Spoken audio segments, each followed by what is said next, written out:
People in northern Michigan are really waking up to a winter wonderland here. Folks in Ludington seeing up to 10 inches of snow. The Road Commission has been working through the night into the morning, trying the best they can to really get these roads into better shape. But now we're going to be seeing the issue of the wind. Not only is it going to be blowing the snow around, but it's also going to be causing issues of visibility for drivers. Really today, the morning commute is going to be the biggest challenge. So if you do have to leave this morning, it's all about waking up earlier so you can give yourself some more time, take it slow and easy and bundle up. Traverse City and counties in the northwest lower region are still under that winter weather warning through this evening. And you can keep up to date on our app, online, and of course, keep up to date with those school closings rolling in throughout this morning. And really, the main thing is just keeping yourself safe. Traverse City is going to see some more snow into the rest of the day with that lake effect coming in. Could see up to 6 inches of snow. Today, I'm at the Coast Guard Air Station, Traverse City. I have the honor of flying with the Blue Angels in the C-130 here, and I am so excited to take you along on this journey. So let's get ready for takeoff. The aircraft was introduced in 1970 and is named after the 1970s cartoon, The Adventures of Fat Albert and the Cosby Kids, a name given by the Blue Angel pilots. After 30,000 hours of flight time and 17 years of service, in 2019, Fat Albert was retired. But this C-130J holds a lot of history and meaning to the U.S. Navy. Fat Albert is our C-130J Super Hercules. It's crewed completely by Marine Corps active duty personnel. It is primarily used as a logistics aircraft. It's used to bring all of our show supplies to every air show we go to, as well as all of our support and maintenance personnel as well. It does also fly a demonstration just like our jets. It's obviously a little bit different. It's not flying with other aircraft per se, and you're not going to be hitting those G-forces that you do in the jet because the aircraft can't do that. But basically it's demonstrating what a C-130J can do and the capabilities of that aircraft. The most exciting part about coming to these air shows is hands down meeting the people, talking to the public, getting to try and inspire a little bit in them, seeing the excitement in the kids' eyes. That's really what it's all about. I definitely had some nerves as we arrived to the air station because I truly had no idea what to expect. But luckily, my excitement outweighed the anxiousness. All right, I'm about to get on the plane, and this will be a once-in-a-lifetime experience. I have no idea what to expect. Let's go.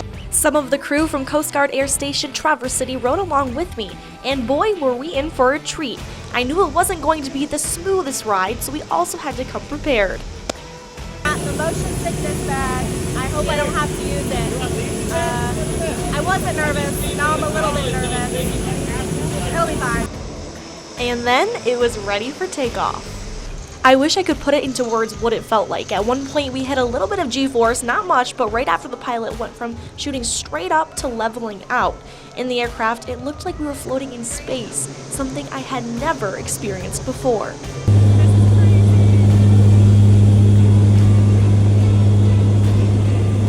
Now here is where I could really feel that resistance. It felt like I couldn't hold my arms down, and thank goodness for the seatbelt, otherwise we would have been flying around everywhere. The inside of Fat Albert was a lot bigger than I expected. It can hold quite a few passengers with lots of room to haul all of their equipment for the air shows. The ride lasted about 45 minutes, and while there were times you could feel your stomach turn, towards the end is when things really started to pick up. The pilot did some incredible tricks, but I made it through the whole flight without having to use that puke envelope. So just got off the ride. Such a cool experience. The G's were insane. You could feel it. I don't even know how to describe the way it makes your body feel. I have no words. I think I'm speechless. That was just the best experience of my life, and I'm so glad that you guys were able to come along with me. In Traverse City, for the 4, I'm Rachel Rademacher. I am downtown at the Clare Irish Festival. I'm with my new friend, Clarence the Leprechaun here. Of course, you can't have an Irish festival without the Blarney Stone, which is where I'm at in the middle of downtown Clare. Now, Rhino, you guys have always had the Blarney Stone, all 49 years, but this year specifically, you're doing something a little bit different. Tell me more about that. Yeah, it hasn't been around the whole 49, but the Blarney Stone's been around. We're going to do a blessing this year, and we're going to bless the stone and the event. Last year, the year before, we got clearance. It was done by Jeff Best with Devil Rope Studio, and then just delivered right now is the Pot of Gold, and that was done by the Claire Gladwin CTE students. So this is a very cool piece of artwork along with the Blarney Stone. And the blessing will be at 5:30 with local pastors and priests. And Lori, why do you think it was a cool idea to just add the blessing and bring that really into the celebration this year? So this year, we want to try to create this as a family event too. And so this is a way to bring families down, bring locals down, and just, show how much fun we want to have with it, with the festival. And the blessing is, it's an Irish tradition also. Absolutely. And now, Rhino, you've actually been a part of the festival all 49 years. So you've seen it from the beginning, which is so incredible. What's your favorite part about this festival every year? Well, every year it's the grand parade, but about this year, I'm in short sleeve shirt. I know, we have beautiful weather. There's not a cloud in the sky. We've had every type of weather over the 49 years. We'd have driving snow, freezing rain, wet. Last year we had to salt the streets ahead of the road race. This year, that's a blessing right there. And it must have known the blessing was happening tonight. The joy of having festivals in Michigan. You never know what you're going to get. In February of 2022, I picked her up from school. My daughter couldn't walk. She was vomiting and she was incoherent and her words were slurring. I couldn't get her to the hospital fast enough. She turns and looks at me because she had to throw up. I had to pull over after picking her up for her to throw up. She turned and looked at me and my baby was gray. I could not get her to the ER quick enough. At 9 years old, Summer Lahai was diagnosed with DIPG, a rare type of cancer that forms on a child's brainstem. According to the National Cancer Institute, about 300 children are diagnosed with DIPG each year, with a cure still yet to be found. News that no parent should ever have to process. Without treatment, Summer had 2 to 3 months. With treatment, she had 9 to 12. It's the worst feeling in the world. All I did for the 15 and a half months that she fought this was research. I found a treatment. Time was not on our side. My baby lost her battle. On May 18th of 2023, at just 10 years old, Summer passed away from this deadly disease.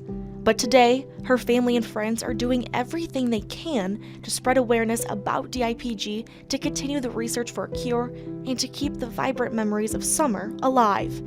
And one of Summer's dearest friends decided to do something pretty incredible in her honor. I donated my hair, and I didn't really care what the style was, how I looked like. If I was gonna get bullied, I wouldn't care in the world. I would just be happy for Summer and for the one that's getting my hair. The story of how Hallie and Summer met sums up the person and friend that Summer was. Me and Summer were the best of friends, 2 peas in a pod, and the one thing that we had in common was we both loved art. The first time we met was in a lunch cafeteria. I couldn't find a spot, and she said, Hallie, you could sit by me, and I was just so happy because I was sort of embarrassed that I couldn't find a spot. No one would let me sit with them, except for Summer. She was so nice. All on her own, Hallie decided to donate 10.5 inches of her hair to Sparrow Children's Center Hairathon in honor of her best friend Summer, even adding in teal highlights Summer's signature. An incredibly selfless act at just 11 years old. I just hope if a kid is listening to this and they become a scientist, I just hope they become like a cancer scientist so they can find out how to cure this type of cancer. I'm just so grateful to have Hallie in my life, who wants to continue to be a part of my life. Summer will be remembered as a kind and loving young girl who loved art, especially anime, swimming, riding her dirt bike, playing Miraculous Ladybug and Roblox, and more than anything, she loved her family and friends. These babies deserve a chance at life. No child deserves a death sentence, and that's what they're given, because there is no survival rate. None. To help support the research for DIPG for a cure to save the lives of the hundreds of children diagnosed with this vicious disease yearly, you can find the fundraising link at 9and10news.com. If you are unable to donate, please consider sharing the information to raise more awareness. For The 4, I'm Rachel Rademacher.